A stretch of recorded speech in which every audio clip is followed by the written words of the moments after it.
Bentornati, welcome back to the Listless Onion channel, this time for something a little bit different. This is a collaboration stream with ShinMasaki, who graciously had me as a guest on his Twitch channel to give them an introduction to Dwarf Fortress. Compared to my Dwarf Fortress for Beginners tutorial series, this is more like a Dwarf Fortress for Rimworld players intro. But regardless, I hope you'll find it entertaining, and if you find yourselves on Twitch, absolutely go and check out ShinMasaki's channel, probably one of the most relaxed places in the entire universe, very chill and friendly, definitely give them a follow. That said, enjoy the show. Okay, so starting a new thing, welcome to Dwarf Fortress. Prepare to guide your charges to fortune in a world fraught with many perils. You will begin by creating your world and watching the region's history unfold. Once this process is complete, you can prepare a group and send them out to seek wealth deep in the mountains. As you dig deeper and more citizens take up residence in your outpost, your doings will attract attention, both wanted and unwanted. Deal with challenges as they arise, and you might one day find that your humble settlement has grown to become a mountain home, the center of your civilization. Kind of exciting. That's all good stuff. And by the way, like, one quick word. This game gets compared to Rimworld a lot for obvious reason. But the thing is, compared to Rimworld, Dwarf Fortress is not out to get you, specifically. So those things may happen if the world is such that they would happen. It may very well be that the world has generated in such a way that there are no goblins anymore. Because maybe they started wars really early on, and the humans and the dwarves and the elves completely obliterated them. And in that case, you will never have a goblin siege. But at the same time, there is a way to look in the lore of that world and read about those wars. So it's much more open-ended. It can be a little bit more puzzling. Actually, scratch the little bit. It's gonna be very puzzling at times.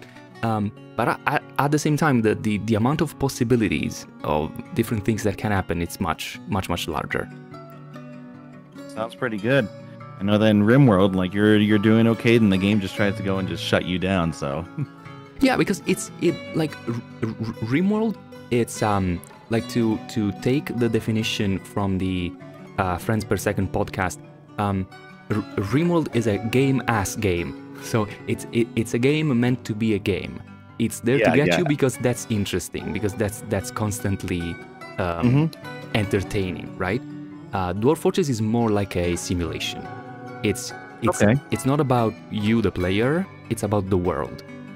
Okay, I get you. All right. Well, let's take a look here. World map size. I guess. Yeah, you could customize a lot of things here.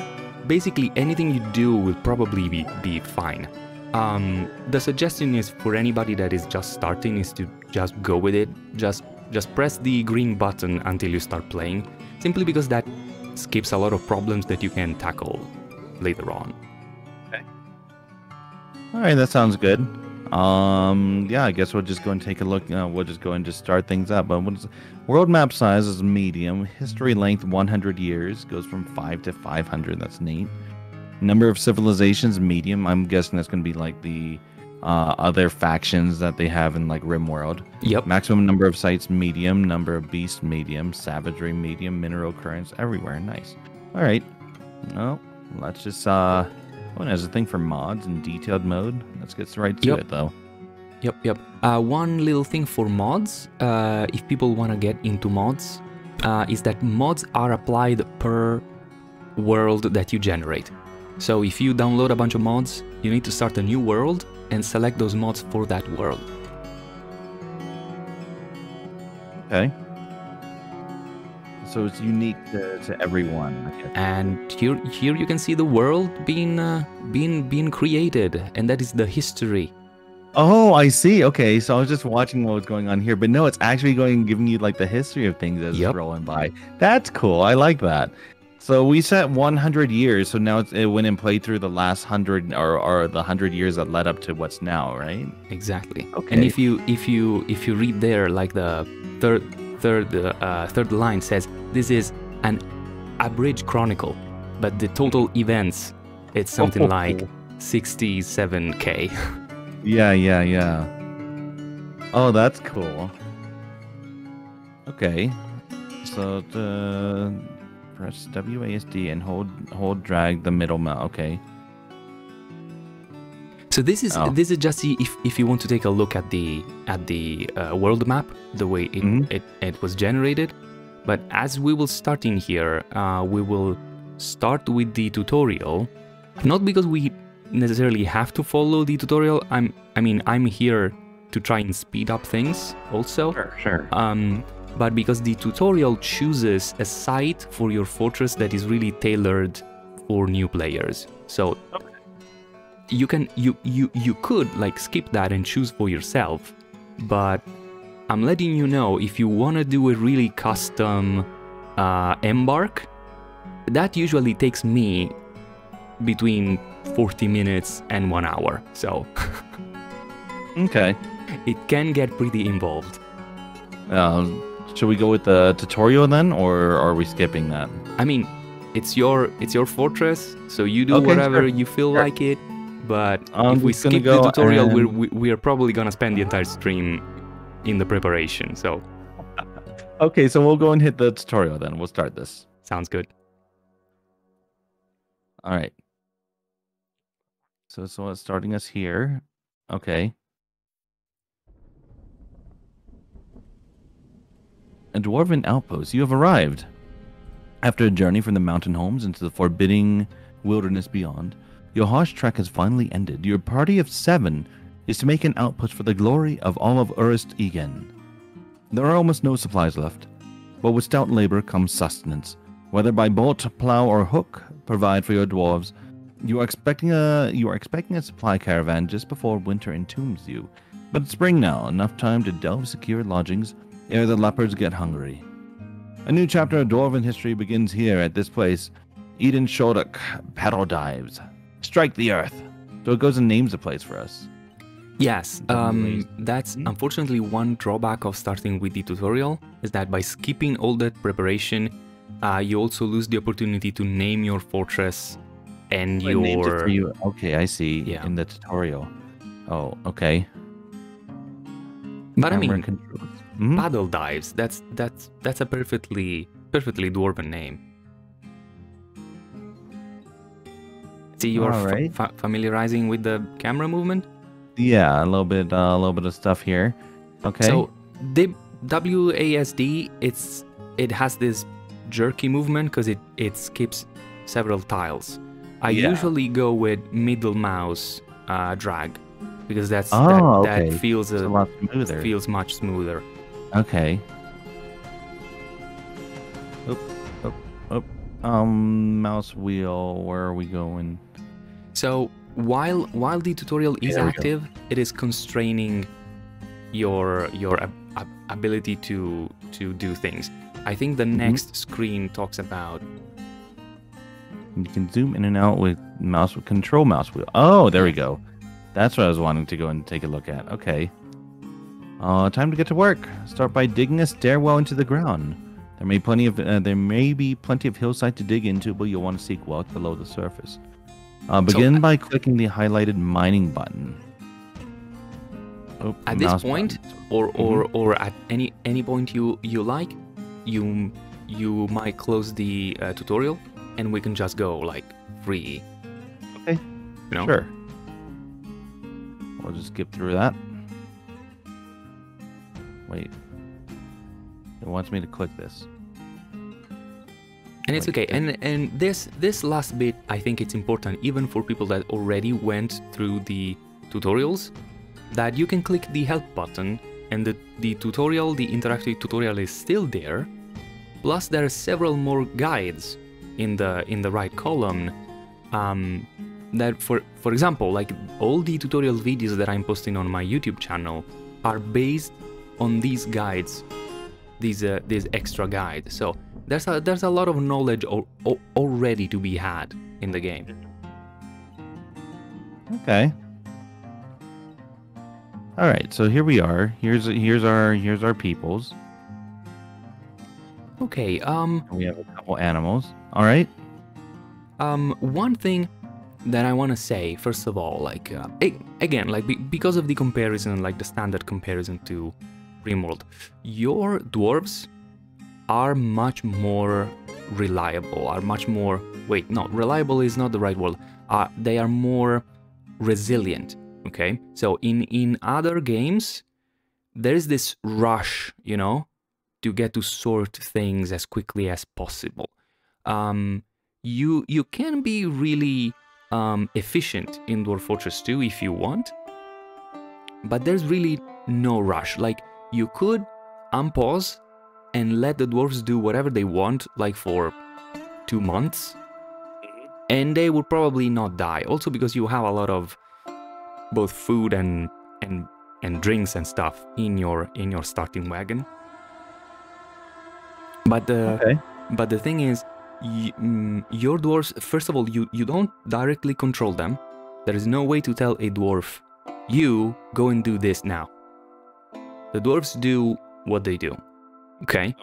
You can't like control their schedule or anything like that.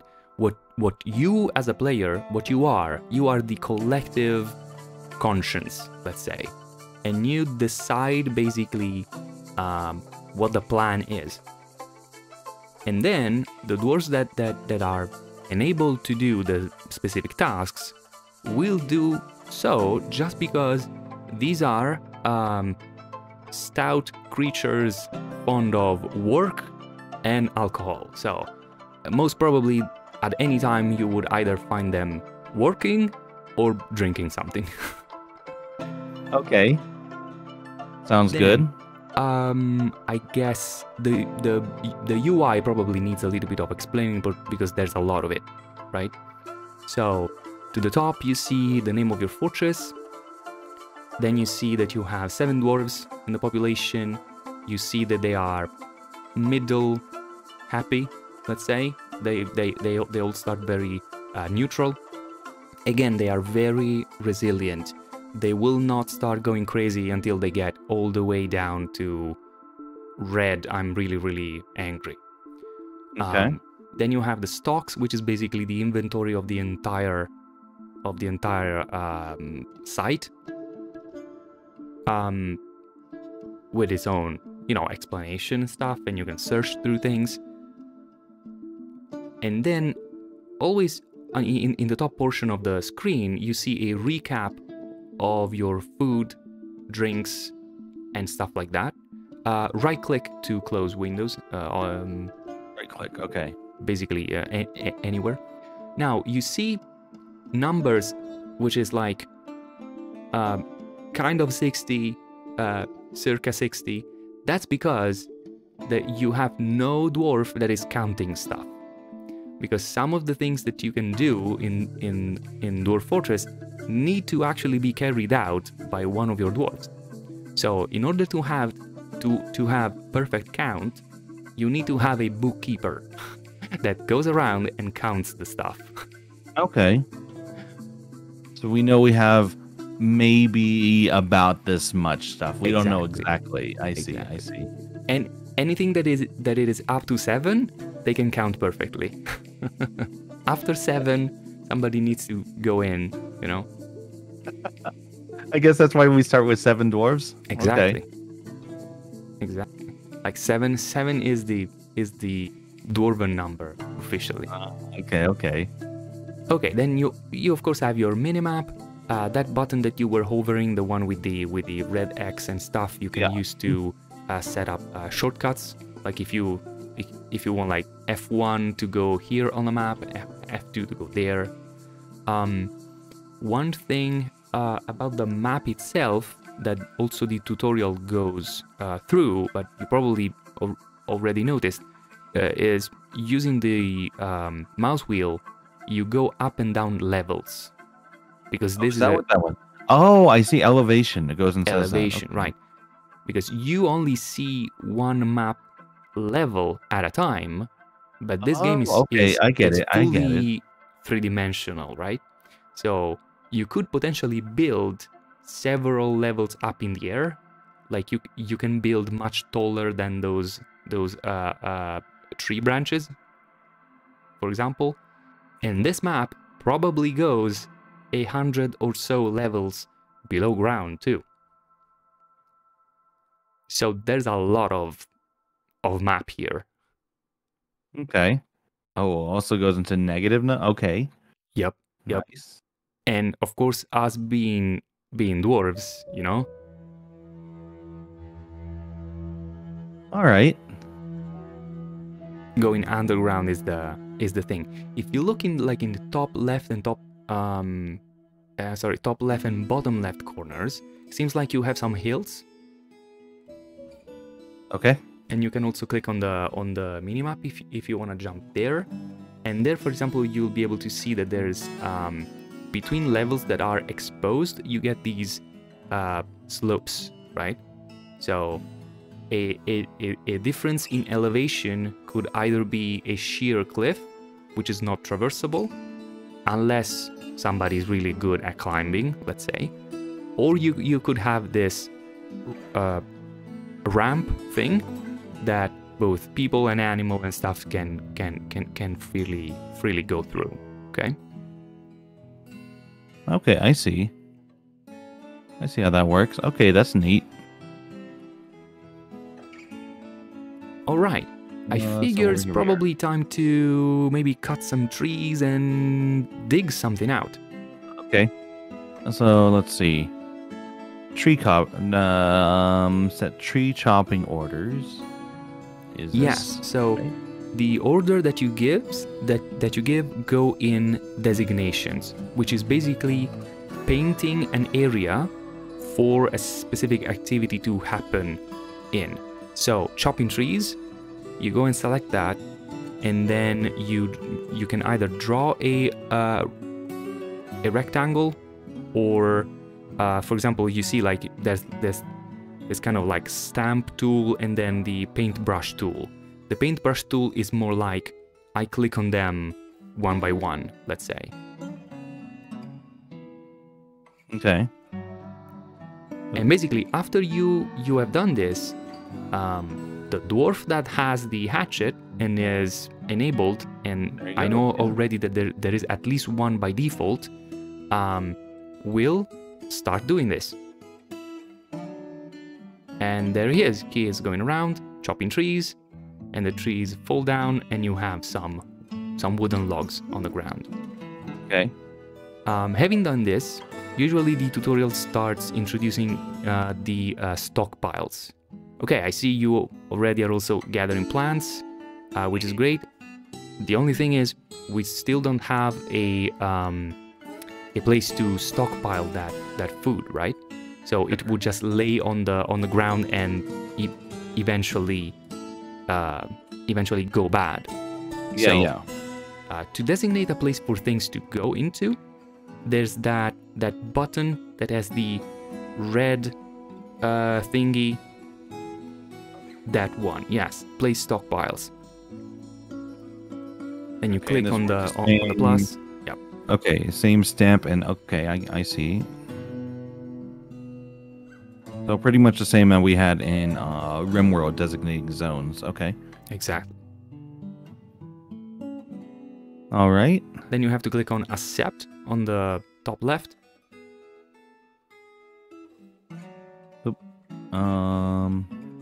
Oh, okay, I see. So you click on the plus. Oh, you paint. Okay. And then you have to say, okay, accept this shape, and then you get to define more options. So you could say all, but I don't suggest you do this, even though the tutorial says start with an all stockpile. The problem with the all stockpile, first of all, is that they would move food on the ground, and food on the ground doesn't last very long. And also you would mix stuff like logs and also stone boulders, which are really, really heavy. They would all get mixed in the same stockpile. So it's okay for now, because this is probably just a temporary stockpile. We probably want to move underground. But eventually you will want to have separate stockpiles. Also, another important thing that it's not easy to figure out. The way stockpiles work is that every empty tile on a stockpile is a job order. It's basically saying, hey, I'm empty, please fill me with the relevant type of item. So I see a lot of people starting out, you know, starting to get the hang of the game, and then the fortress grows. Maybe they get to maybe 50, 60 dwarves. They have a pretty large fortress because they dig a lot of space. And then they start saying, why my people are not, you know, doing stuff? Why does it take such a long amount of time to complete anything? And the reason is because they have an enormous stockpiles and everybody is busy moving stuff around that probably doesn't even need to be moved. Because, for example, if you leave logs outside, they will probably last 2 or 3 centuries before they start rotting. So there's really no reason to move 500 logs below ground if you don't need them right now. And the same goes for stone. If you don't have 20 dwarves actively cutting stone into bricks, there's no reason to have a large stockpile for stone.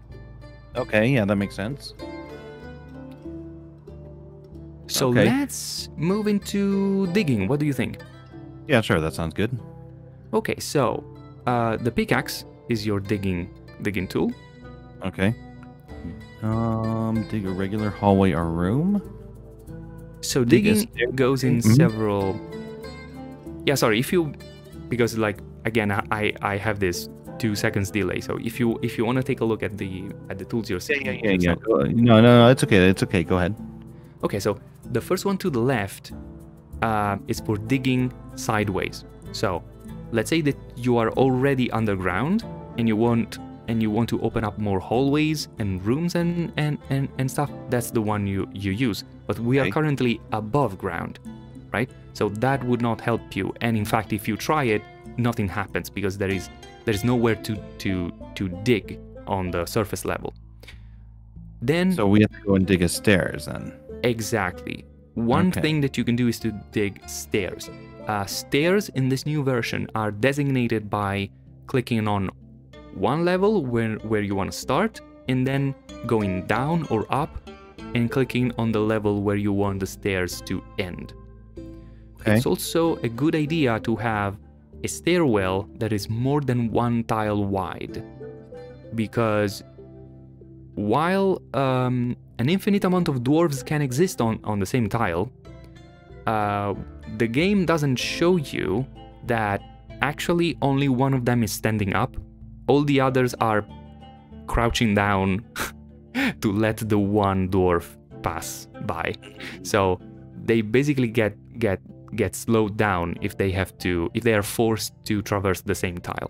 So if you want to make this staircase that goes down, maybe like a 1x2 or 2x2 that goes down, it's probably gonna be better overall.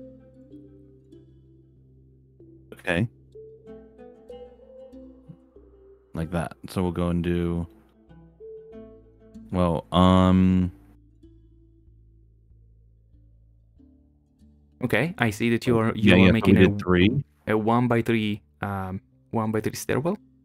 Okay, let me explain how you delete stuff, because that's not super obvious. Right now, all these things that you have drawn in gray, these are designations. So it's your will for things to happen. The way you remove designations is with the erase tool. Okay. Right? That tool that you were trying, the one that has the staircase with the red thing on, that one is to remove buildings. So it's after you build something, or actually for construction. So after you constructed something, let's say you built a brick wall and you want to remove it, that removes that. Okay. Okay. It's not super intuitive. I mean, it's better than when it was ASCII, but it still has a way to go. Yeah, I watched a couple people play Dwarf Fortress like some time ago, like a couple years ago, and then I had no idea what was going on because like it was just like all these little ASCII symbols, and I'm just like, what's happening? So, okay. So we went and designated some place to be drawn out and a room here. So do this, and then someone's just gonna get to work, right? Okay. That looks great. A quick note about stairs. It's better not to tamper too much with stairs after you designated them, because stairs are actually much more complicated than they look. In the past, it was that you had to designate separately the staircase going up from the staircase going down. It was two separate tools. Okay. Oh. Now you do it with one click, saying, I want them to start in here and to end in here. But under the hood, the game is still thinking in terms of this is a hole in the ground with the downstairs, and then downstairs there's a staircase going up. So if you accidentally remove the designation for one of them, you will be left with half a staircase, which is something that is really weird to think about, but that can totally happen, and a lot of people can I saw getting stumped on this. Okay. All right, so we have a couple. So I'm designating a couple rooms here. I don't know what we're going to do here with this. We've got some chalk down over here. Some coal. Oh, chalk is really good. Like if you click on one of the chalk pieces on the ground, it tells you, like it opens up this info screen, and it tells you, for example, how heavy it is, but also its uses. And if you look, chalk is used in making steel.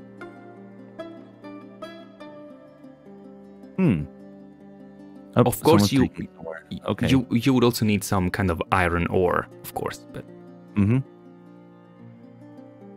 okay. All right. So so we have them going and making things, and I think I'm going to go and put like a storage thing here, because right now they moved it above ground over here, which I guess is okay, yes. Right? It's okay. Like most things for now can stay above ground, and especially like stone and wood, like it doesn't really matter. Also because where, let's say, a sneaky creature come by and think of stealing a chalk piece, that's nothing to us. Like we have an entire underground map, right? Yeah. Full of stuff like that. However, one thing that you may want to move downstairs as quickly as possible is your food. So designating a specific food stockpile to be downstairs might be a good idea. Yeah. That's what I was digging this one here for, so we can go and put where's food? Food. So we'll go and put food over here. Okay. So now that we have this, how do we go and start crafting things? Oh yes, absolutely. So to craft things, you need a workshop, okay? So workshops are a type of building. So to make a building, it's the icon that is to the left of the stockpiles. And there's a lot of stuff in there. Okay. All right. And for example, like if you want to make let's say a carpenter's or maybe a stone crafter's, those can also be above ground. Like this area, the tutorial embark area, it's supposed to be really calm. So there is really no rush to get everybody underground. And yes, the dwarves might complain slightly because they will get rained on a little bit, but it's not a tragedy. Like if you look right now, most of your dwarves are pretty happy, even though there's no bed. They're probably sleeping on the grass at the moment. Okay. Yeah, they look like they're doing okay.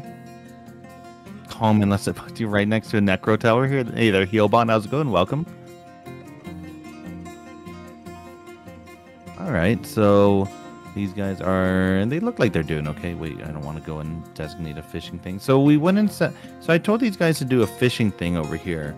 Okay, so this is, so if we have someone that can do that, they'll go, I guess I don't have anyone that can do that. You have actually. If you want to look at what your dwarves can do, it's the fourth icon from the bottom left corner, the one with the hammer. The one with the hammer, okay. Wait. Bottom left corner, like this one over here. Oh, okay, here we are.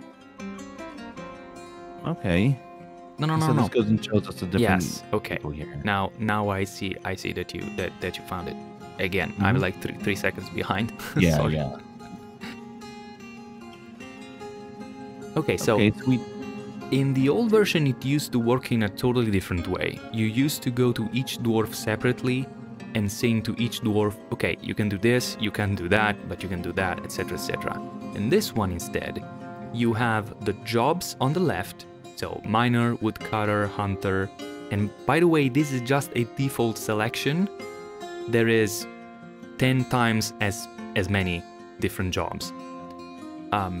Anything that is not specified, it means that everybody will do, okay? Okay. But for example, fishing or hunting, if nobody is selected, nobody will do it. So for example, if right now you are seeing, as you are probably seeing, 5,000 mussel shells littered all over the place, that's because you had a fisher dwarf fishing the entire time, and they also didn't have anywhere to put the fish, and so they were just leaving the fish on the ground. So if you are concerned about that, you could momentarily say, hey guy, hey man, like you don't have to fish, like we have an entire pile of mussels that we still have to clean, by the way, so nobody can eat them because they're still raw. Okay. And let's see, what else do we want here then? So we have a storage thing here for, let's put a storage, I guess, right over here. And we'll go and set this for stone. Just go and stockpile things. So he's gonna start moving things. Okay, that's great. I understand that. Oh, but we have a lot of stone, so that's not enough. So he's gonna just fill this up and then that's it. Yes. So they prioritize. Well, this one's also designated as stone. There is no priority in Dwarf Fortress, but you can. It's a pretty advanced thing, but you can link stockpiles and say, this stockpiles will take from that other stockpile. Okay. So you can do pretty complex setups like that. Like for example, you can have a general stone stockpile where any kind of stone can get into that. But then you can have a separate stockpile just for metal ores and say this one takes the metal ores out of that one, and you can even say at the same time it only takes from that other stockpile and not from anywhere else. If you so chose. So it can get pretty complex. Mm-hmm. I see. The priority setup is probably easier to understand and to learn, but then you are constrained to the number of priority levels that you have. This one is a little bit more complex, but it's much more open-ended. Okay. So we were discussing making workshops, right? Yes, that's right.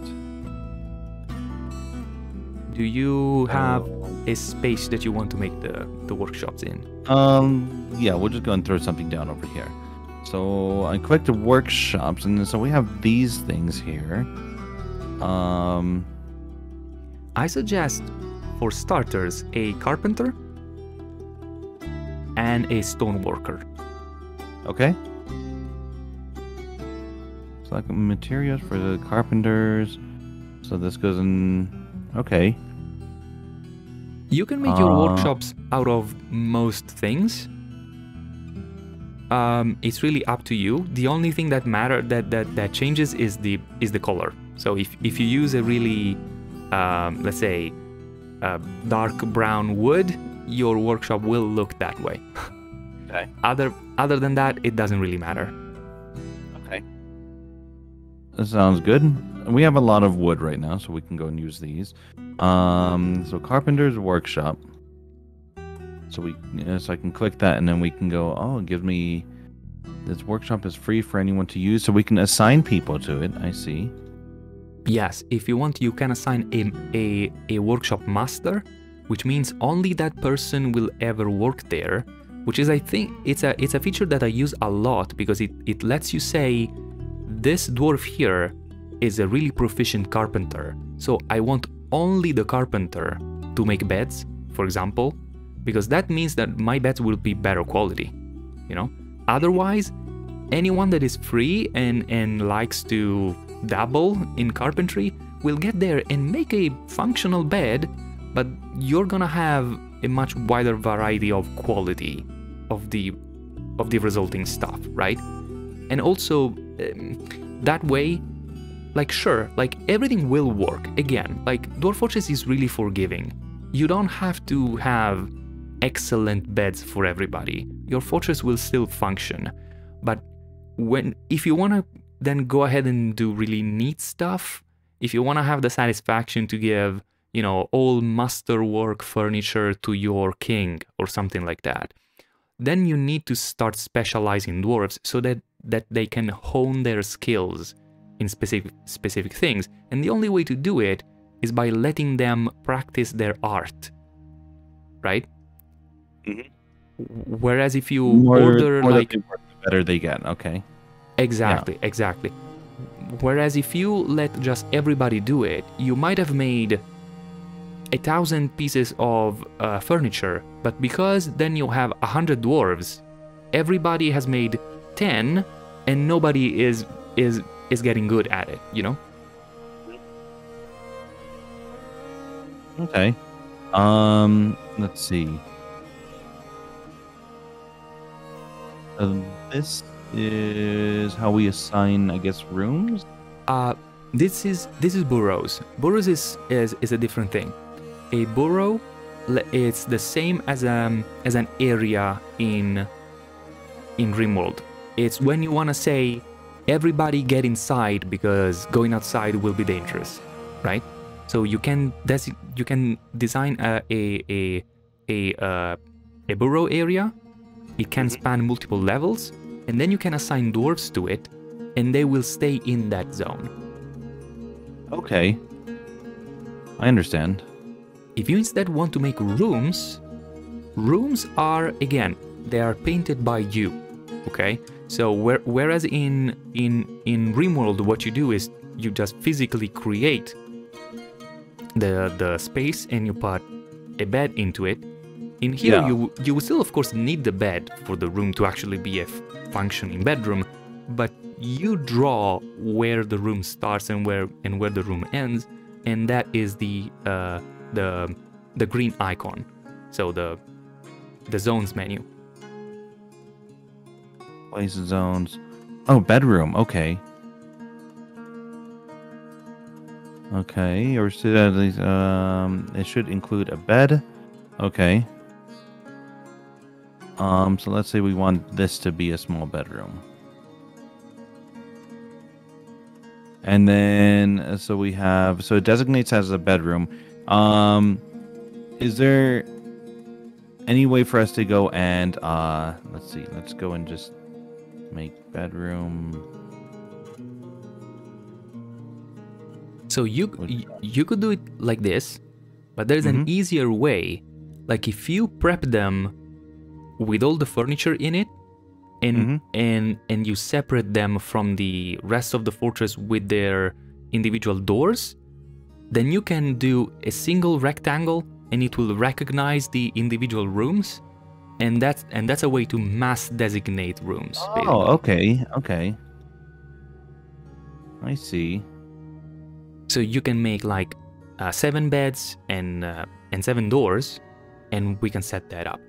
At this point, I want to show you this trick as quickly as possible, because that will let you not having to click 7 times to create 7 doors. We need a fortress manager. The fortress manager will allow you to ask for things to be made both in bulk and also in an automated fashion. Okay. So a manager is technically a noble position in your fortress. So you do that by accessing the nobles and administrators screen, which is the crown icon to the left of the screen. Okay.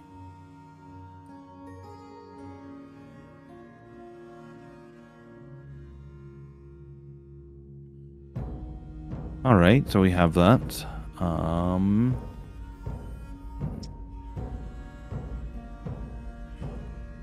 For example, in here you can see that you have an expedition leader to start. So that's kind of your avatar, basically. And you can have, again, a militia commander, a sheriff, a hammerer. These are all positions.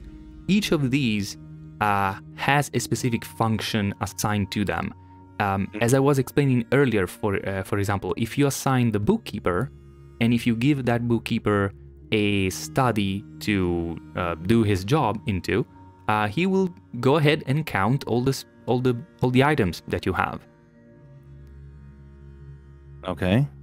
And you can also see like the red icon there is telling you, hey man, like I actually need a chair to sit down and count stuff. Otherwise I cannot do it. And then if you also assign a manager, we will be able to then ask our workshops to make stuff in large batches. Okay. And by the way, these dwarves are organized by skill. So if you look at the top of the screen of the list, you will be able to choose a dwarf that already has a skill that is relevant. Oh, okay. Ah, I see. So if we go and choose leader, expedition leader for this, he's a good manager. Ah, okay. So if you now try it, like if you want to make, for example, 7 doors for your 7 rooms, now that we have this manager guy assigned, you go to the stoneworkers workshop, because by the way you can do most furniture apart from beds. Beds are the only thing that you absolutely need wood for. All the rest you can do out of stone, which is convenient because there's a lot of stone on the ground, right? So if you click on the stoneworkers and go to job orders, you can create a new job order for a bulk task. So yes, work orders, then you click on the plus, and you can use the search also to refine. And this is by default is 10 rock doors. And yeah, and you can edit the number. You can, for example, if you look at the magnifying glass, you can specify the exact type of rock that you want this made of. Oh, that's cool.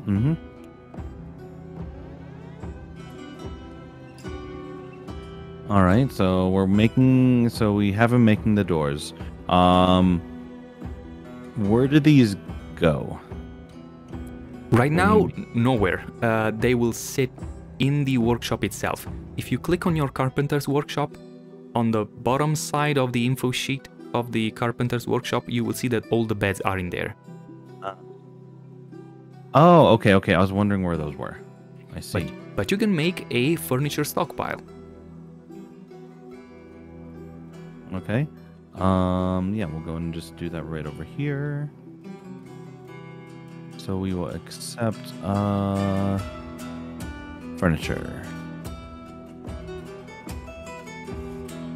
You will probably need it a little bit bigger than that, also because a lot of the stuff that you have in your starting wagon counts as furniture. Okay. Then we'll go and also add a bit here as well. And then, okay. And then, so they're going to do that.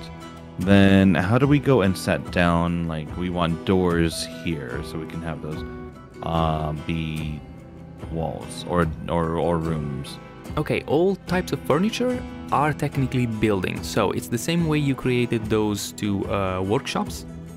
Okay. It's building furniture or building doors and hatches. For some reason, doors and hatches are on a separate part. And it might be useful for these ones if you don't want to do them one by one. When you select door on the top left, you can select keep building after placing and also use the closest. And that way you can go and do click, click, click. Okay. Yeah, there we go.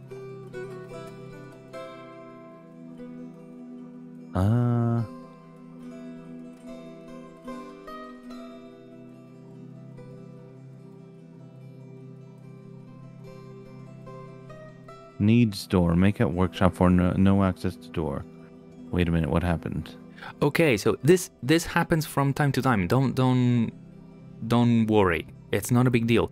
But your items count as available only when they are standing still somewhere. If an item is currently assigned, for example, to be hauled somewhere else, it will not be overall available because some dwarf called dibs on it, saying, don't touch that. That's my job. I need to hold that to the furniture stockpile. So no, please, nobody touch that. That can be a source of confusion. But let's say for some reason you just created a new stockpile, right? Because you want to move stuff elsewhere. All those items are not going to be available until they have been moved. Okay. And there you can see your dwarves slowly carrying stone doors, of course, because they're pretty heavy, and installing them. Okay. So if I go Okay, wait. Okay, you were creating a single room still, because you absolutely can, because you can draw them yourself. You can have a single bedroom that spans multiple rooms. But if you click on the green, then click on one of the areas already created, you can remove them. Oh, okay. So let's first remove the separate rooms. Just click on them one by one, delete. Okay. For us to be able to designate them in one go, they all need to have both at least the door and the bed inside. Otherwise, it's gonna say room rejected because there's no bed, right? And you can put the beds inside the same way you put the doors, basically, by going to building, furniture, bed.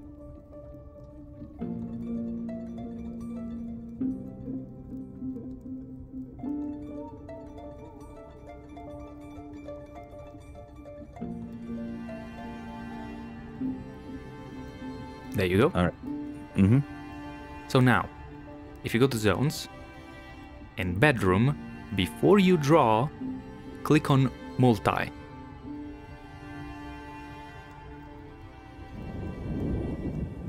Okay, so now we can draw the whole thing.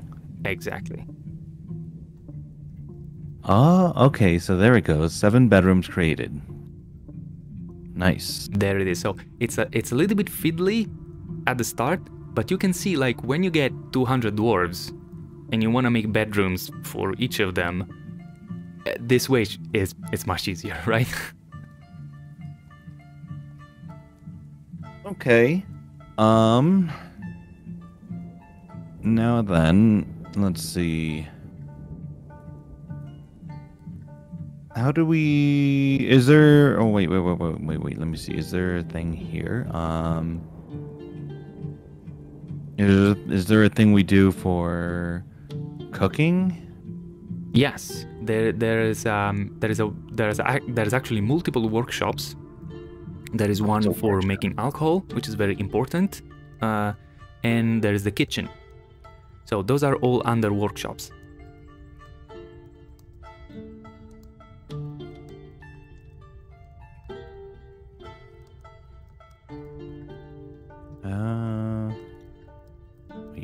Wait. We're on workshops. So it's a workshop, and what are we looking for here? Furnaces. It's gonna be workshops and then farming. It's under farming. And all the farming and food related stuff. Yeah. Oh, okay. I see. So it goes and breaks. So before I click carpenter, and it just gave me a carpenter. I was thinking like I would find like a kitchen, but it breaks it down even further. I get it. Oh, the ones in blue go and break down lower. I see.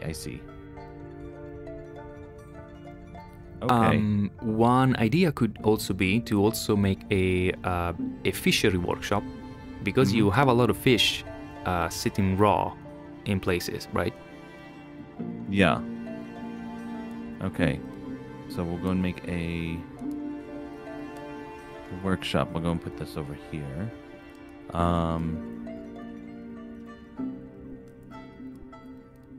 So how do you like the digging and building so far? Because I distinctly remember when you were playing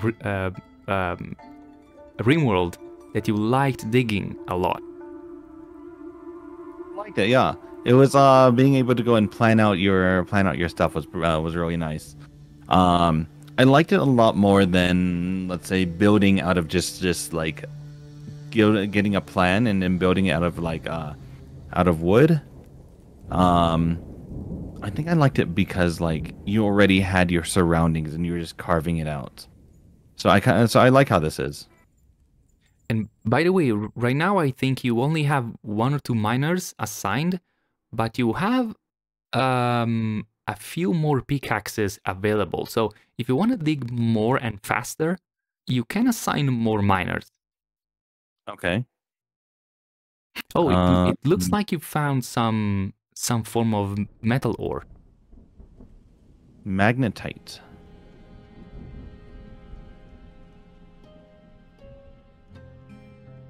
Do I click? Like, can I can't click this here. No, but so the tile and the type of wall, there's that like kind of pop up like at the in the top portion of the screen that tells you this is roughly hewn magnetite wall, right? Yes. Then if they leave behind a stone boulder from it, which would be like a metal nugget at that point, you would be able to click on that to see what kind of... So, yeah, I get it. So we should go and dig that a little bit more. If you want, yes. There's also actually a really neat way if you, for example, if you decide that you really like magnetite because it's an iron ore, let me show you this. Let's remove this designation, and I will show you a way to automatically mine all the ore. Okay. So if you click on the mining first, but then you open the right side. If you look, there's a right-facing arrow. Okay. And then I need to wait a few seconds to see if you actually opened it. Okay, now click on auto. Now auto will only designate ores and gems, not just any rock type.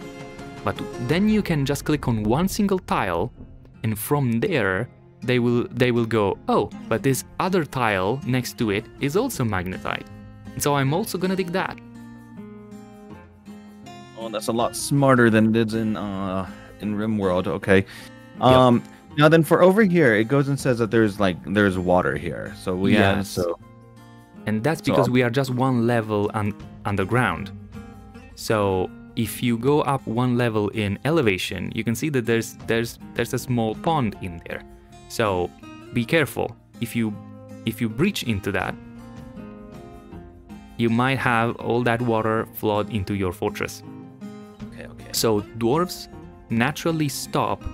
Like if the first time around you had encompassed also those tiles, when they find either very damp stone or very warm stone, which could be an indication for underground magma, they will stop. They will cancel that order and say, I don't think it's a good idea to open this up, right?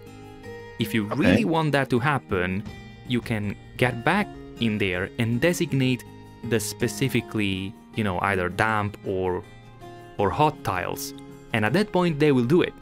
So be careful now. Now that you know that those tiles are wet, you know. Okay, then we'll just wait on that for now. Let's see, where can I build a chair? Is it here we are. A stone chair is called a throne. Oh, okay. I didn't think I thought the throne was going to be for like the noble or something. I mean, yes, but also there is no stone chair. Yeah. Okay.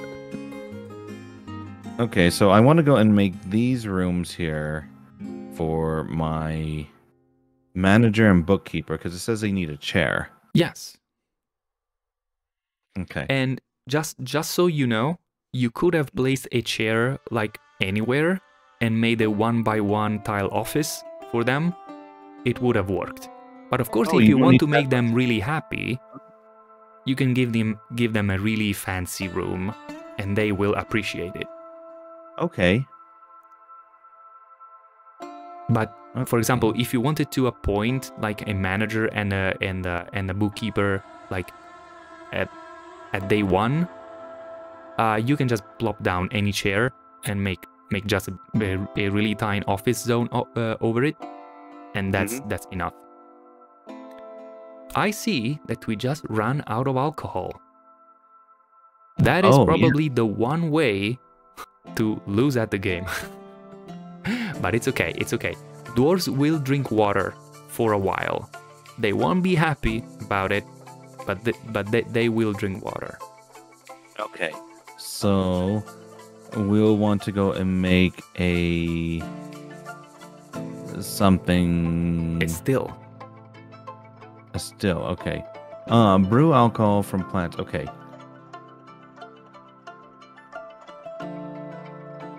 So we'll do that, and then we need to go and assign. I want to assign more people for things. We only have one person on mining. I guess that's okay right now because we're not doing too much. But you can, for example, assign like your weaver, your gem cutter, your blacksmith, even, because right now we aren't doing anything of that sort. Oh. I see we have 11 people now.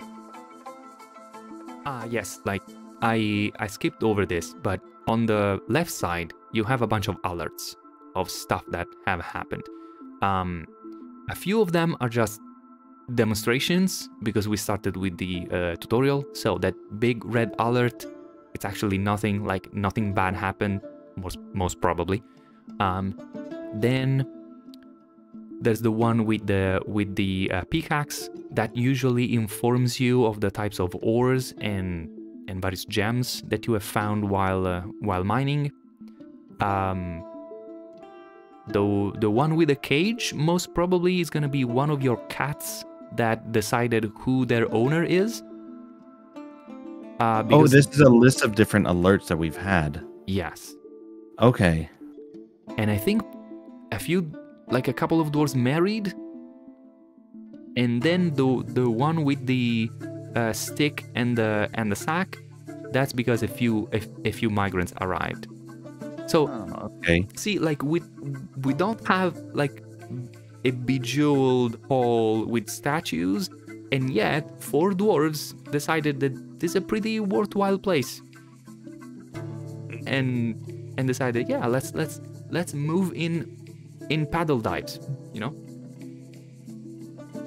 Okay, so right now we only have one person who's a miner, but how do we? Let's see. How can I go and see how many people can do mining? Because we need to have a tool for that, right? Right. Okay. First of all, is our bookkeeper bookkeeping? If you access the Nobleton and Administrator screen, you can see if they're complaining about something. He says he doesn't have a chair. That's because we have not assigned the office to them. Oh, okay. So dwarves will happily claim rooms from time to time, but if you want to make sure that the right office goes to the right person, you must click on the zone. So green icon, then click on the zone, and then it's a dwarf with a plus, and exactly. Okay, and I see that you caught up. Good.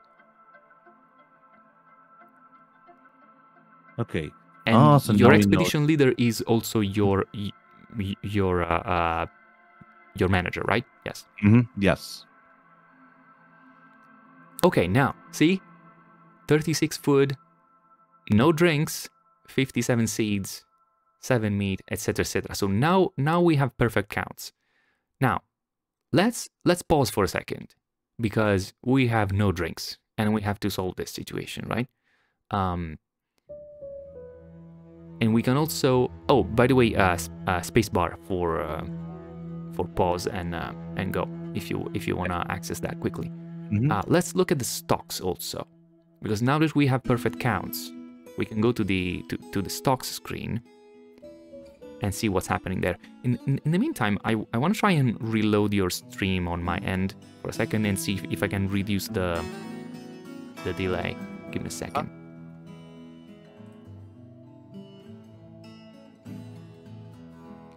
Okay, so in the stock screen, stuff is organized by category, but you can also use the search bar. So, for example, you could try and search for pick.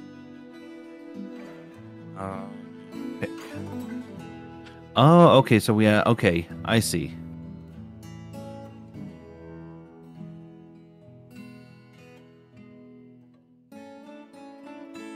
So if we have three picks, we can have up to 3 miners working at the same time.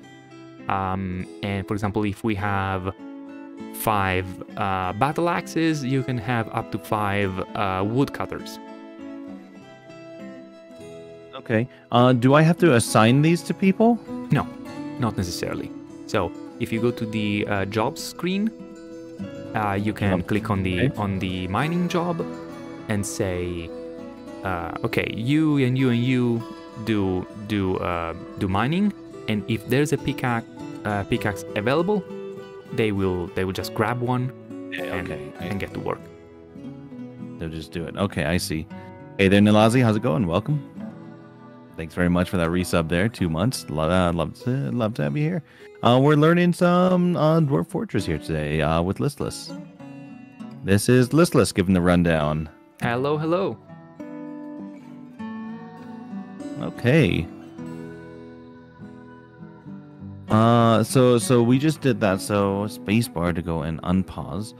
So now we'll have people going and oh, there they go. Yeah. Great. Okay, so now we need to go and deal with our drinks situation. Oh, yes. Right? Yeah. So we have the still. Mm-hmm. So your alcohol can be made out of either plants or fruit. And dwarves are really crafty.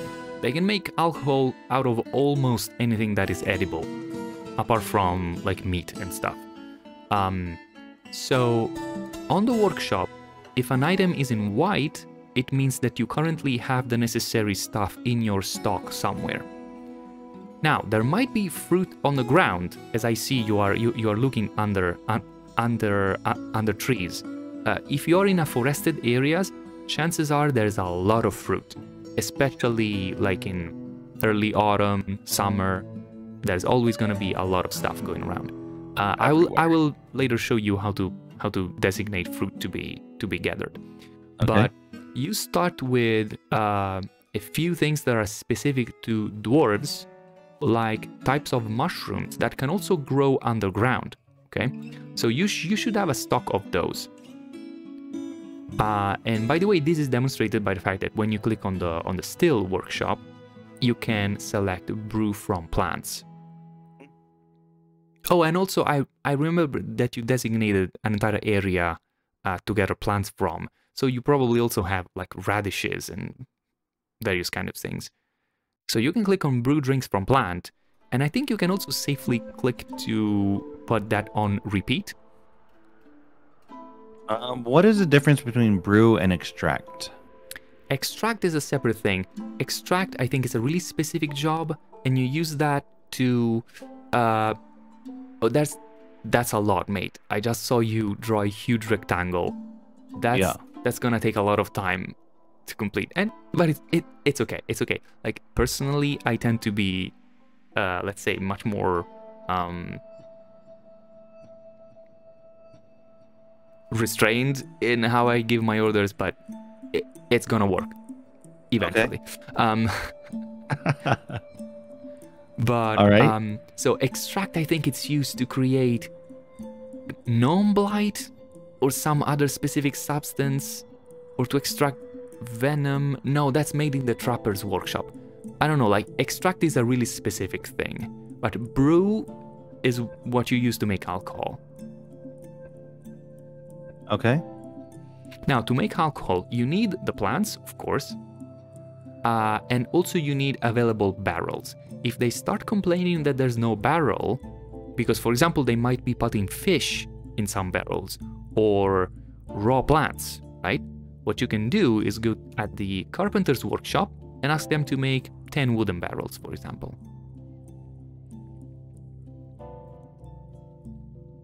Okay. Let's see. So make barrels, and how did I do that again to go and... If you want to make one, you can do it like this, or you go to work orders and leverage yes, that's what it was. The manager thing, yeah. Yeah. Okay. Yeah, okay, cool. And then, and by the way, I don't think we will have time right now to go into it. I also have a tutorial on my channel, but there's a way to say, hey carpenter, make 10 barrels every month if you see that there's less than 3, or something like that. Sure. Well, we'll go and take a look through that sometime. Okay, so our planter. Where is our... I think I have him doing a thing. No. Gathering, plant gathering. I don't want him to gather plants. I want him to just go and brew. Okay, so there we go. There is also a way, if you want to make sure that your planter for now only does this, you can go back to the labor screen and click on that green icon with the lock. That means this person is specialized.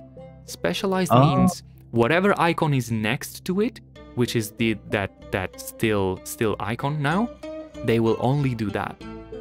Okay. Because there are a lot of other jobs that are free for all, like moving things, or I don't know, smoothing stone if you were to do something like that, right? And anything that is not specified and it's not a specialty job, let's say mining, woodcutting, hunting, these are specialty jobs. Because if you don't have the pickaxe, you can't do it, right? Anything else is free for all. So if you want somebody to be specialized, you need to click on that. Okay. It seems like we have a caravan because time flies. Yeah. Okay, it's a grim reminder of the winter hardships to come. The supply caravan from the Dagger of Gifts is a welcome sight. Their eyes are alight with anticipation of inspecting the splendid products of your industrious craft dwarves. We didn't really do much. Take careful stock of your own stores. What these merchants offer might very well be the difference between a prosperous future and a slow and meaningless death. Well, I mean, we have some drinks now, so we're gonna live. It's okay. It's okay. We have some fish. We have a little bit of meat. Yeah, we're good. We're good, right? we can, however, like quickly do something. Like if we want to see the trading, which is an important thing of any fortress. Yeah, see, like the merchants need a trade depot to unload. So let's start going in pause and let's try and do things on a tight schedule, right? So Okay. First thing, we need this trade depot, because without the trade depot they can't come in and unload their stuff. So Okay. a trade depot is a building. So you go to Nice. buildings. It's the only one thing that is not a workshop and it's not under anything else. It's pretty big, so okay. The depot needs just 3 generic building materials. I think you had the use whatever is closest checked. Yeah. So they'll probably use a few of those stones. Then let's say that we want to actually trade something that looks like a trade good, right? We could quickly whip out a crafts workshop and create something out of either wood or stone. Or you can just sell anything, really. Dwarves don't really complain. You can sell empty bags, crutches, empty barrels, boulders. Like they are not worth a lot, but they will buy it. Okay. Or even I see that we have a few rough gems, because while digging we found a few gems. Yes. We can make a jeweler's workshop and cut some of those gems into, shiny gems, and those can be quite valuable at times. Okay. Don't worry about the placement. All workshops are fully traversable. They don't block people. Okay. Okay. I mean, of course, it looks better when you when you do the rooms. I tend to do that, but if you're in a hurry. Also, a diplomat has come. This is your liaison from your civilization. So it's an envoy from the king. And if you start this discussion, they will first of all they will get you some information about the rest of the world that you can then look up in the world screen. But also they will ask you, hey, is there something that you specifically need? Because then next year in the autumn we will try and bring more of that, right? And after that they will tell you, by the way, in our civilization there's a specific need for this kind of stuff, which is stuff that they will pay double. So you could ask, you know what, I want you to bring sheep leather because I really like it, or turkey leather for some reason. Or you could just say nothing in here, and they will always bring an assortment of goods. This is most useful in situations where you know that you embarked in a really difficult spot, and for example, you know that you will have a hard time making alcohol, so you can say, hey, bring any dwarven beer, dwarven rum, etc., right? Or maybe you know that you have no flux stone. Flux stone is the specific mineral that it's used to turn iron into steel. If you know that there's none of that on your map, but you want to make steel, you will tell them, hey, bring chalk, bring dolomite, bring marble, right?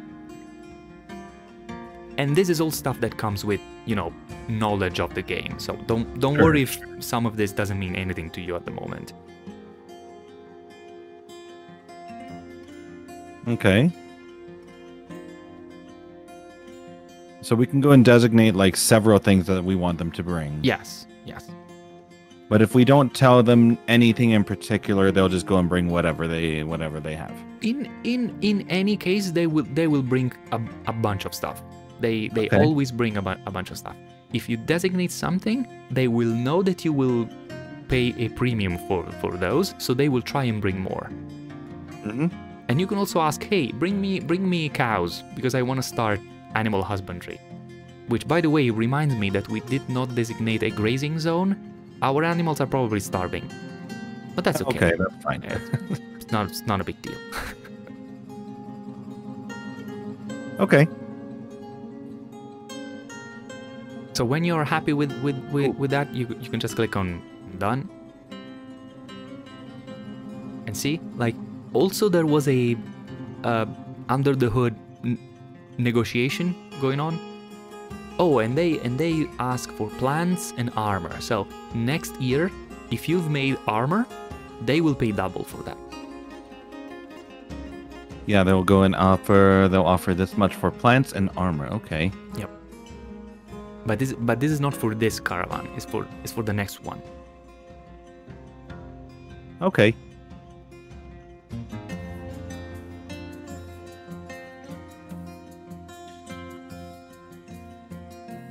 All right. By the way, yeah, if you want all those things to disappear, just right click on them. Which you probably already did because I just saw it, which means that you did it like 5 seconds ago. Anyway, let's cut some gems. Okay, sure. Let's see. Our workshop's still being crafted. There he goes.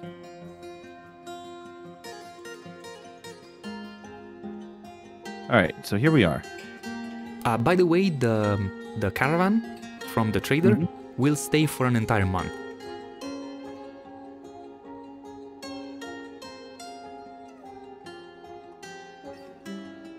Do they is like if we do any trades, they drop it off here? Is that what it means? Yes. Or okay. So basically, right now. Oh wait. They should be moving in. Let's check if they're still on the map. Okay, the icon all the way to the bottom left. It's the dwarves and creatures and other things. And in there you can see either your dwarves, but also you can go to other, and there's gonna be a list of visitors, let's say. I see a pack horse. If you click on the arrow and red X, we can pinpoint that pack horse, because that probably belongs to the caravan. Okay. Now again, if we want to follow it, you can click on it, and then there's an icon that looks like a camera.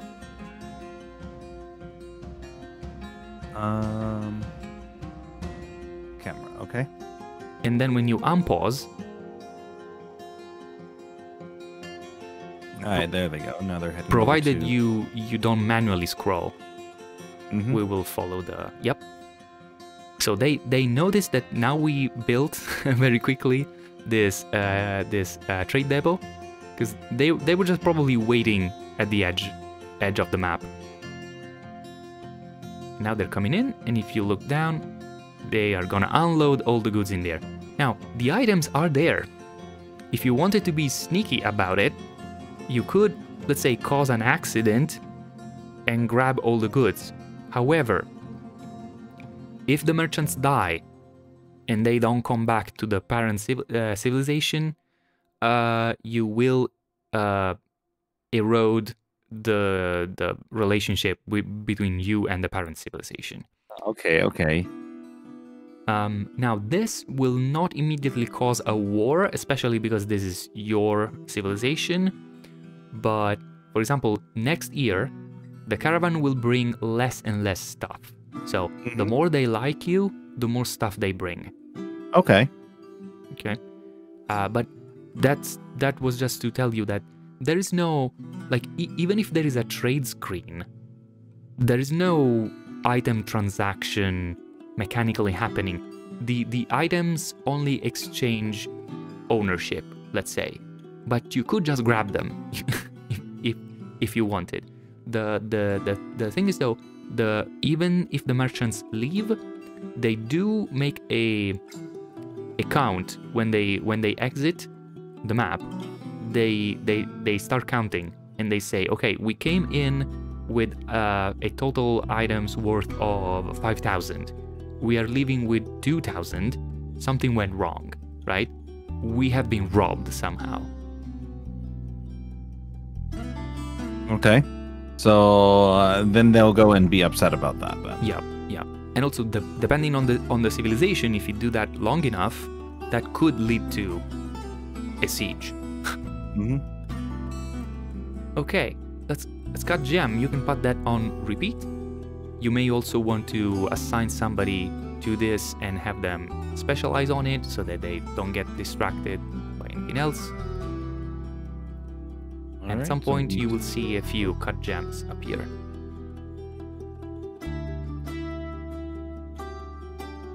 Okay, so this guy,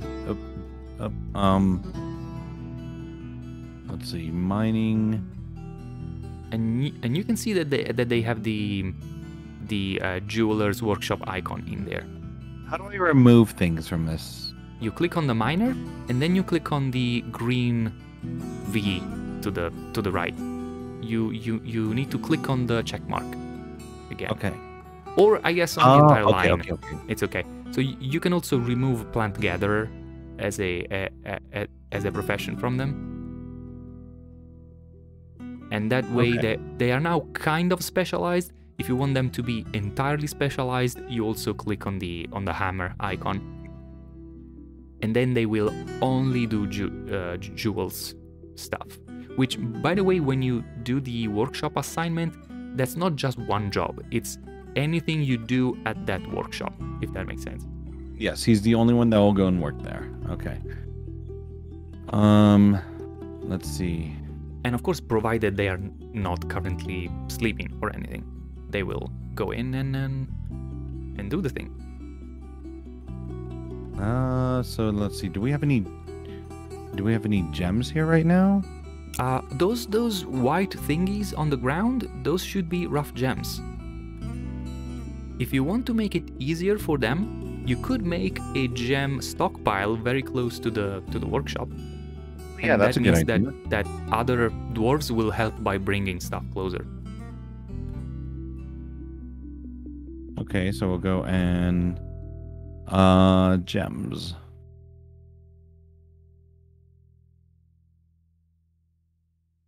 Why is this guy upset?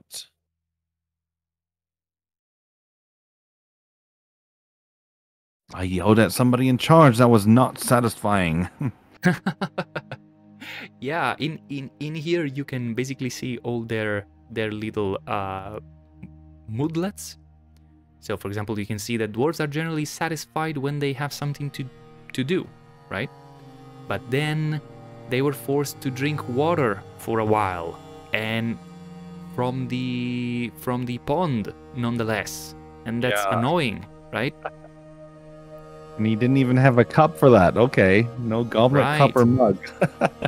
no cups, no alcohol. I had to kneel on the grass to drink. Damn it! What kind of dwarven fortress is that? Life. But all in all, then you see, like, then at some point they discuss their problems with a friend, you know, and that's comforting. That's great. Also, one great way to make your dwarves happy is, of course, giving them rooms, or at some point you could decide to make a nice dining room. The nice thing about the dining room is chairs. First of all, they enjoy sitting on good chairs, but also whenever they get close to furniture has a quality level. And as I was saying earlier, if you make sure to have your good crafters do the things, most of your furniture will have a decent quality, and you will see a lot of thoughts of the likes of, I was close to a fine chair, I was close to a well-arranged table, that is satisfying. Dwarves absolutely love this kind of stuff. Okay. And you can go really in depth, as you can see. Every dwarf has his preferences, has his personality. They will be more or less, let's say, inclined to complain, more or less inclined to slack off, or maybe they like military training a lot. So after a while, if you see something getting, you know, a little sad, and you get in and you see that they have an unmet need for martial training, you may decide to assign them to the military squad so that they can train with other dwarves, and they'll get happier because of that. You can really dig into it. Which, by the way, as I was saying, like at the very beginning, you can very much start the fortress and do nothing for 2 months, and then you can click on your dwarves and see what they're thinking, and just do things based on what they're thinking. So you see, oh, I was caught out in the rain. That is so annoying. And you go, okay, then I will dig underground and I will make sure that you have stuff to do underground, right? So you are not in the rain anymore. And then you will read, I was annoyed at the lack of chairs, and you make a bunch of chairs. And that totally works. People, they like these, so that's okay. Yeah, I get that. All right. Okay. So we're gonna make some beds. We're gonna make some doors, and then over here, work orders. I want to go and make some tables.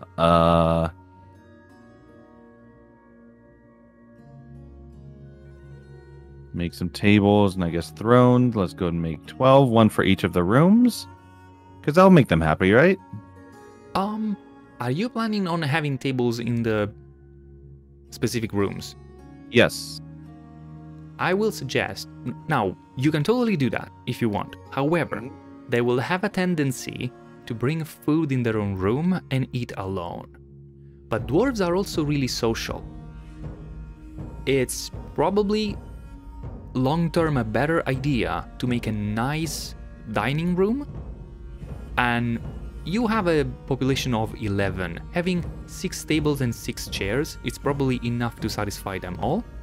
And while they eat, they will also socialize, and you will see a lot of nice thoughts like, I spent time with a friend. That was good, you know?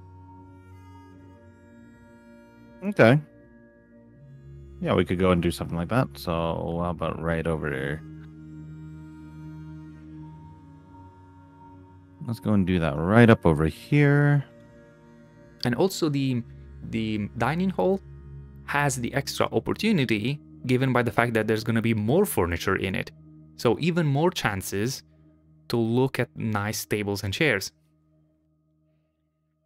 Mm-hmm. Okay, so while they're working on all of this stuff here, how do we go and sell things to these guys? To the... let's check on the jewelers. Let's see if there's some cut gems in there. Okay. We have some gems over here. The jeweler's not here yet. But we have rough gems at least, right? Yes. We can also sell those. Okay, so let's get on the trade depot, and let's sell some rough gems. I mean, cutting gems brings the value up by a factor of, I don't remember, maybe 8 or 10. So it's pretty good. But also rough gems can work. So the first thing you want to do is to click on Move Goods to or from the depot, which opens up a screen where you can look for your things and check on them, click on the check mark to designate them to bring them over. So you should have rough gems in here, yes. You can either click on the categories, like if you see like rough pyrites, you can click on the check mark there to designate all of them, or on them individually.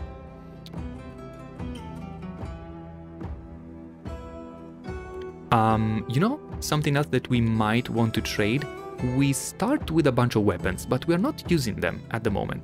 Plus, all the weapons we have right now are copper, but there's iron on this map.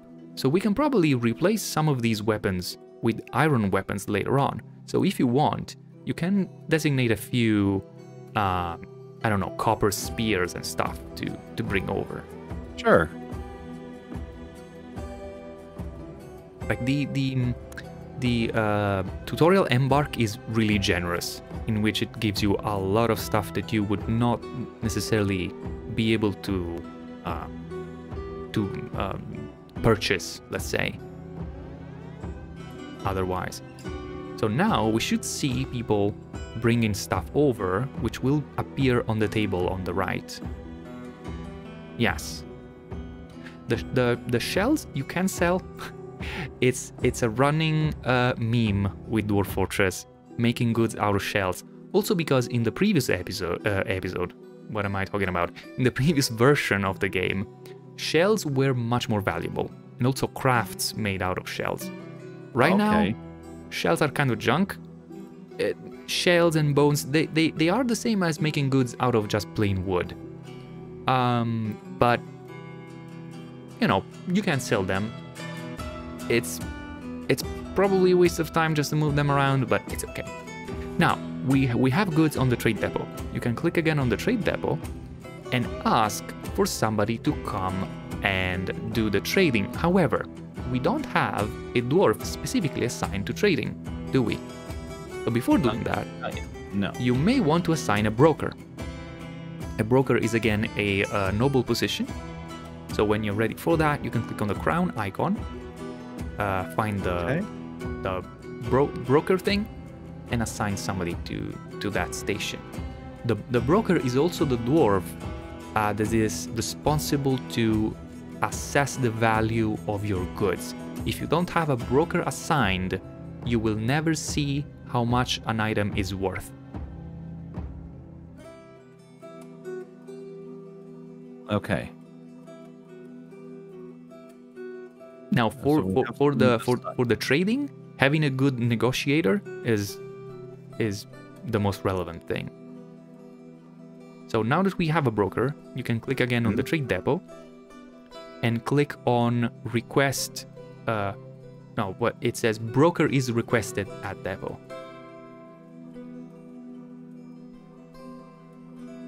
There's a button there that says broker requested at depot. If you click on that, the broker, I mean, it's not right now. They're drinking because they need to drink first before they can conduct a meeting.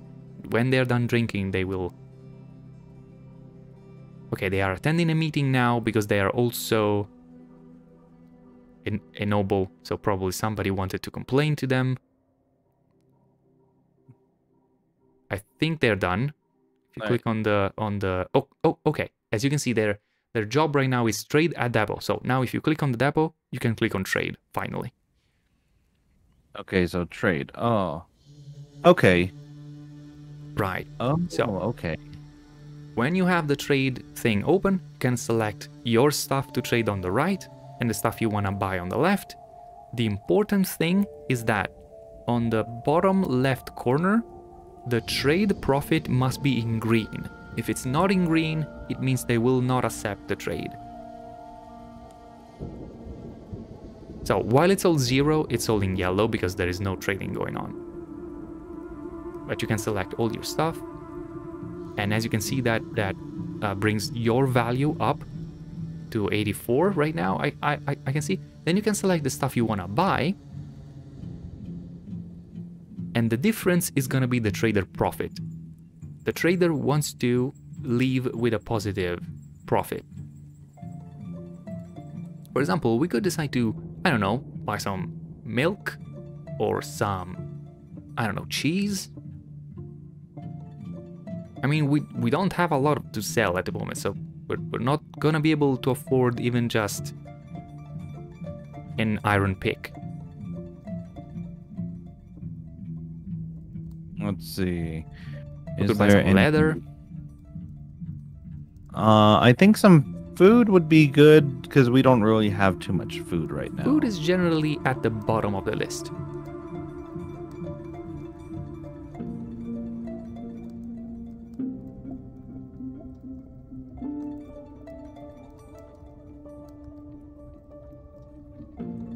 Here we go. Let's see. Let's go and take some cheese. Hi there, Sal. How's it going? Welcome. Okay, so we have we selected this one, so now it's in green. Mm-hmm. So just for checking, if you try and select 2 stacks of cheese, you will see that trader profit most probably won't be in green anymore, which means they will not accept that.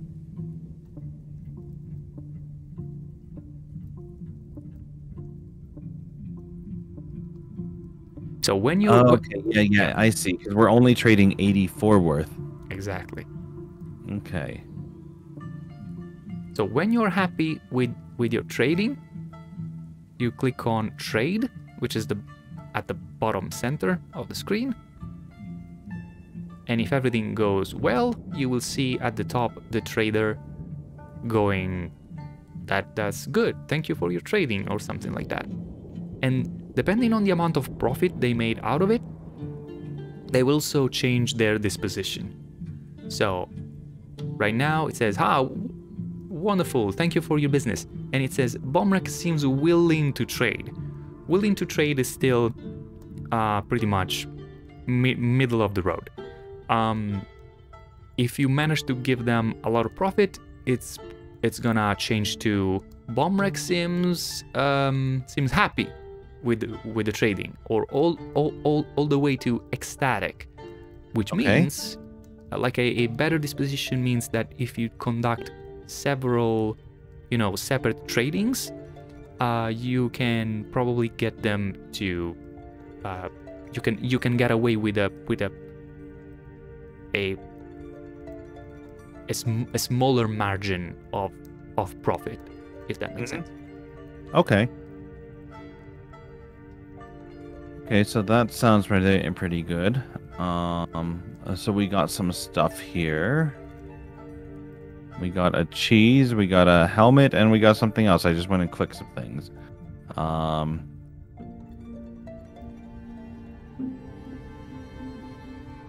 That's good.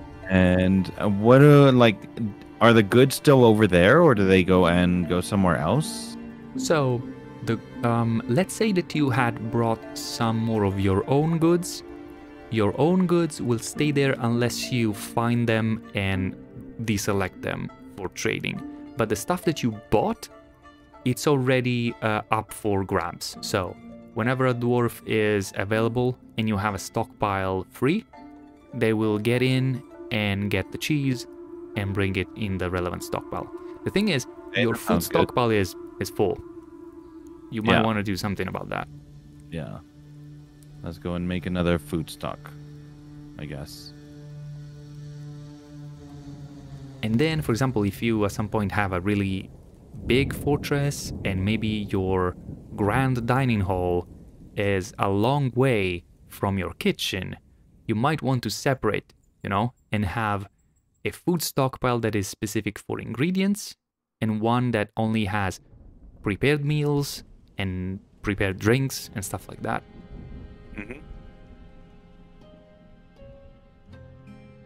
If you want, one of the things that I can show you before we wrap this up, because I have maybe 10 more minutes. No, actually, you know what? In this 10 minutes, you ask me questions like, what are the things that, are interesting to you? Like what, if there's things that you're curious about or things that you want to know. Offhand, I don't really think there's anything that comes to mind. Like at this point, it's just like I'm just gonna mess around with things and explore and try to go and figure out what I can do. Yeah, nothing really. I mean, like after the time I went and spent with Rimworld, like this kind of goes and fits in with a lot of the stuff that I did. Yeah. I guess one thing that I was seeing here is what about this here with like mine carts and then high and low traffic. Okay, high and low traffic it's easier. So, as you know, also from Rimworld, right? Every dwarf, every creature actually that moves on the map has to use some manner of pathing algorithm, right? which is the fancy term for saying I'm trying to understand the map and how to move from A to B, right? Basically, the traffic designations let you influence that decisions. So you could designate an area to be, in quotes, off limits. It doesn't mean that it's really off limits. It means when they decide where to walk, walking on those tiles in their mind will be much more costly, right? Or maybe you can designate a path as being the preferred path. And that way you will see dwarves preferentially walking where you want to and preferentially not walking where you don't want to.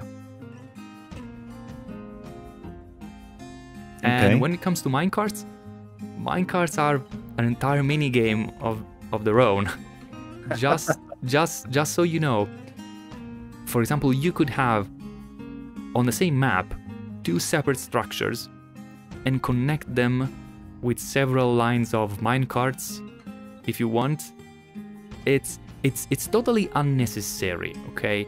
This game has a lot of things that you may decide never to touch and you'll be fine, okay? I have not touched minecarts probably in 2 years. That's okay.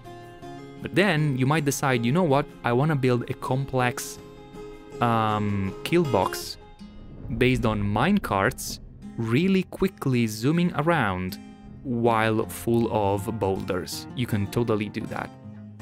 Of course, it's a good idea to have a separate entrance for your people, because you don't want a dwarf to get hit by 5 tons of minecart, you know, that just flew down from 20 meters of slope.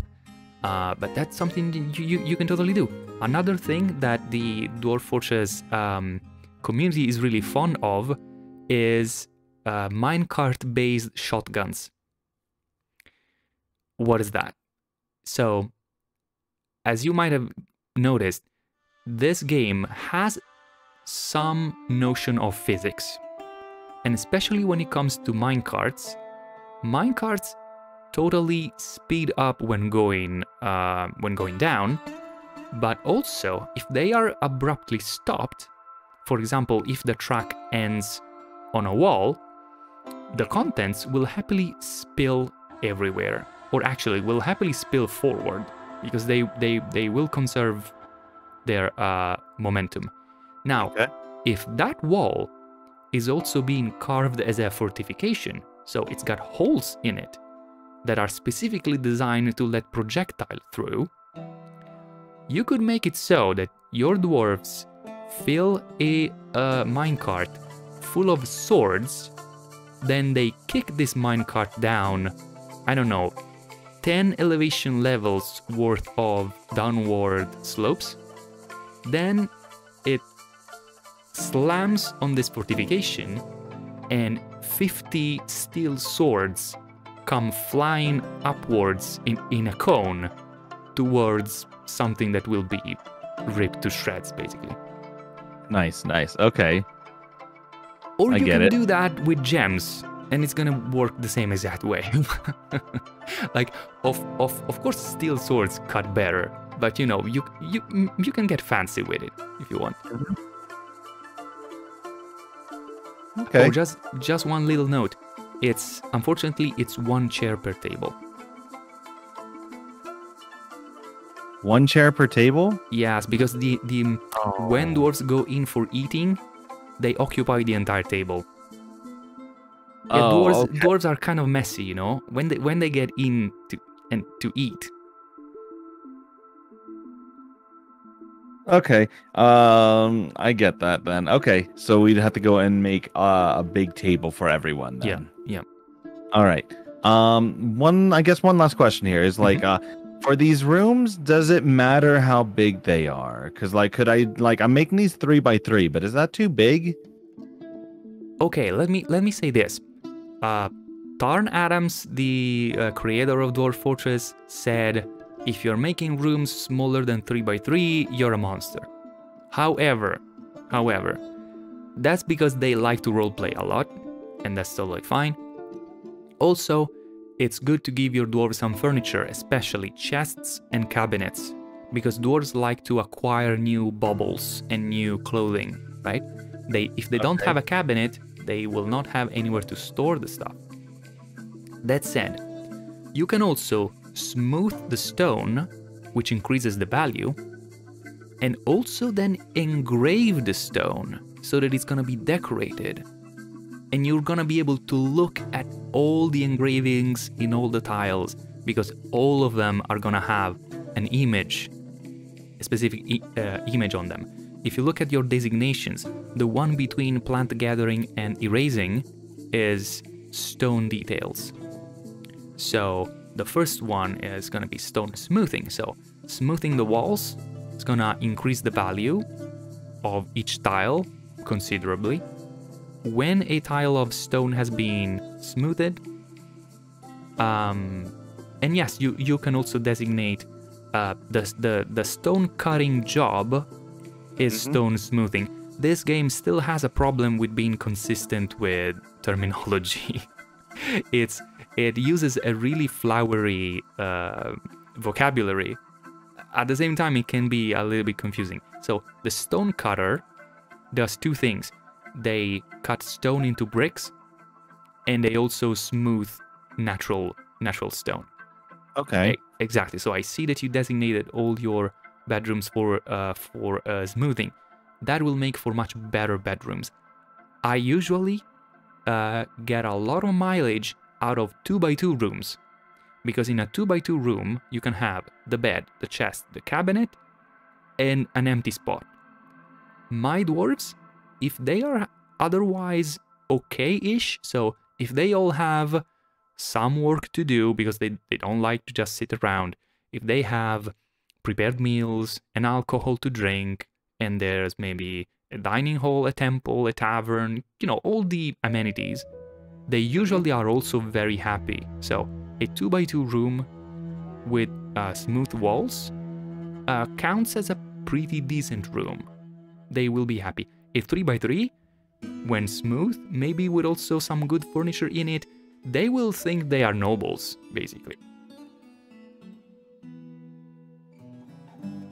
Oh yeah, that looks a lot different now. Okay. Oh, one thing you need to do on that dining hall, you need to make the dining hall zone over it. Oh yeah. That's right. Let's see. I mean, they will still use the chairs. Like, they do find chairs on their own, but if you make it into a room, it's gonna be of higher value. Oh, I need to go and put a door there, huh? Yeah, I think that's because you are still in multi-mode though, because it's trying to recognize it automatically. If you click on paint instead. Oh, okay, paint. I see. So when you with paint, you can do it on your own. Now, it's also a good idea to also include the walls in the room itself, because the walls also have value.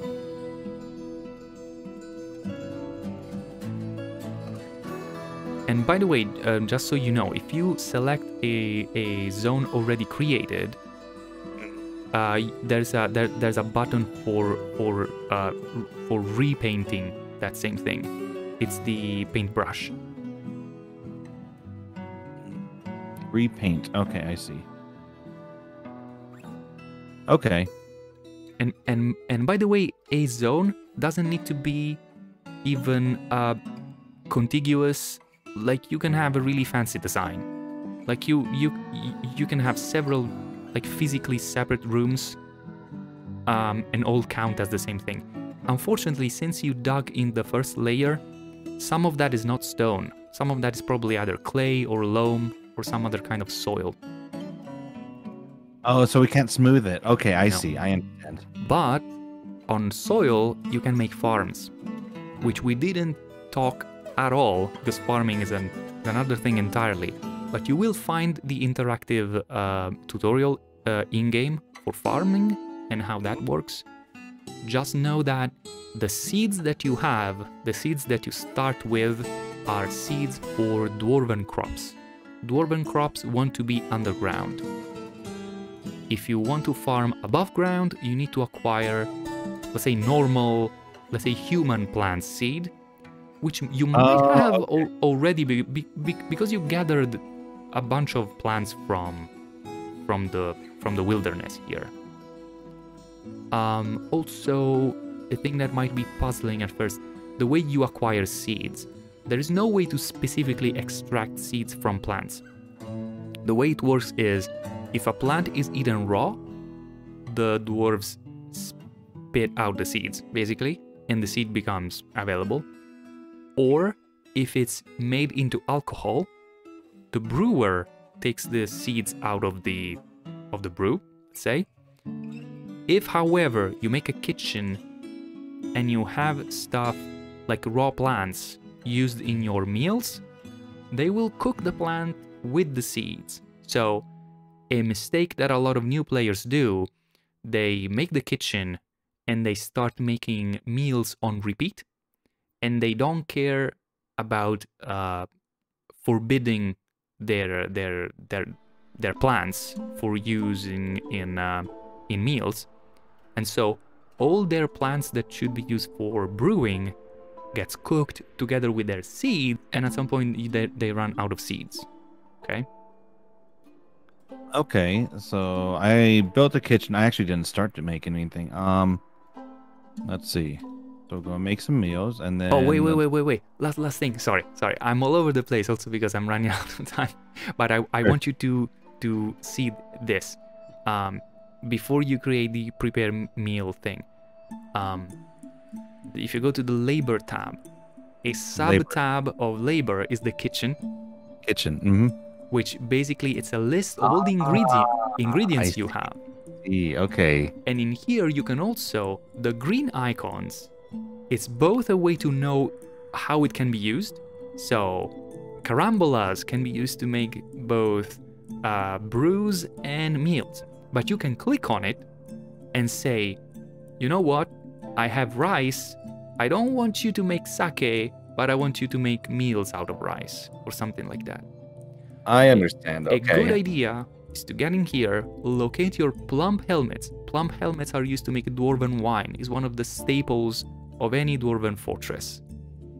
So if you look for plump helmets, always as the first thing, remove the designation from using plump helmets as meals. Oh, you probably don't have them because you already ate them all.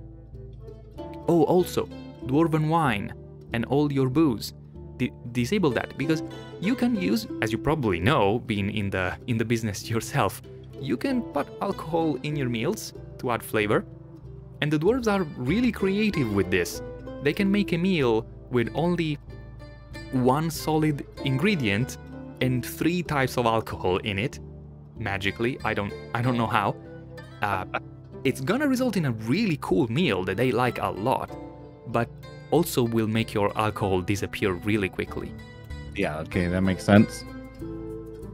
Okay, so we just disable the dwarven wine so that they're drinking it instead. Okay, cool. So we go and do that, so that designates what foods and stuff we can make for this. So now we can go and make some easy meals here. We'll go and we'll make like 15 for now. And by the way, you have a lot of ingredients. I think you can easily make also like lavish meals at this point. Okay, so lavish meals. Let's go and let's make 15 for now. That's it for now. And then I need to go and do we have kitchen? I think we have to go here, workers, and assign someone. It's much better if you do it from the workshop itself. Also because that way you see if somebody is good at it. Probably not. So you can just select anybody. All right. Okay. So great. I think I got that there, and then we'll just go and. So this is pretty good to go and learn how this all works. That's great, man. That's I can already see this is the start of a great fortress, you know? Like we had at some point a little bit of a lack of drinks, which some dwarves will remember, you know, as a really harsh but brief time in the history of this place. But other than that, I can already see the legends, you know, being recounted about paddle dives, you know, Eden Shodok. So I will be leaving now. I will, however, tune in later during the day, and I will watch the recording for this. Also, this I've been kind of recording this thing a little bit. Maybe it won't be perfect, but if it's okay with you, I will also later post this on my own channel so that we can also spread the word and spread the goodness about the ShinMasaki's channel here, which for my friends on YouTube is a really chill place, really. Absolutely. Feel free to get in there and have a chat. It's always a very nice place to be with Shin at his channel. Go there. That said, thank you for having me, Shin. This has been lots of fun. And I'm always really happy to spread the good word of Dwarf Fortress to anybody who would listen. All right. Well, again, thank you very much for going and showing me this here. You have a good day with your work and all that stuff. Yeah, I'll go and I might go and save this one here just as a just like to come back to if I have any questions as far as like a tutorial thing, because it's already set up like this. I think I'm gonna go and start up like a new fortress here from the beginning, and then we'll go and see like through, because I skipped through all the tutorial stuff just in case there's anything I missed or whatever. Yeah, absolutely. And you can also either create an entirely new world or another fortress in the same world if you want. But definitely I think that's definitely a good idea. Like, absolutely, also for anybody that might be starting from scratch, like, feel free to start as many fortresses as you like, because you definitely learn stuff every time, and you'll get better and better at it, you know? So, absolutely, I fully support this, and good luck with all your dwarvish endeavors. I'll be off, guys. Bye, Shin. Thanks again. I'll see you. Thank you again. Bye-bye. And this concludes our collaboration stream with friend of the channel, ShinMasaki. Head over to Twitch and totally follow that channel. You will not regret it. It's a great place. I spent a lot of time there. Anyway, I don't know if you noticed, you probably did, but I'm not used to this kind of stuff. I want to do more collaboration, but I definitely need to get better. Huge kudos to ShinMasaki and his patience, because I mean, the delay was getting in the way there, was making things a little bit more difficult, but I was totally talking over him a lot. That's not cool. I'm very used to be the only human in front of the screen when I do games and videos and stuff, and that is showing. I definitely want to get better at it. So thank you all. Thank you, ShinMasaki, for your patience. I hope you like this. And who knows, maybe I'll try to do more of this kind of stuff, try and connect with more people, with more content creator, because I think it's great to play games together. That said, thank you so much for watching, and I hope to see you again in the next one. Alla prossima!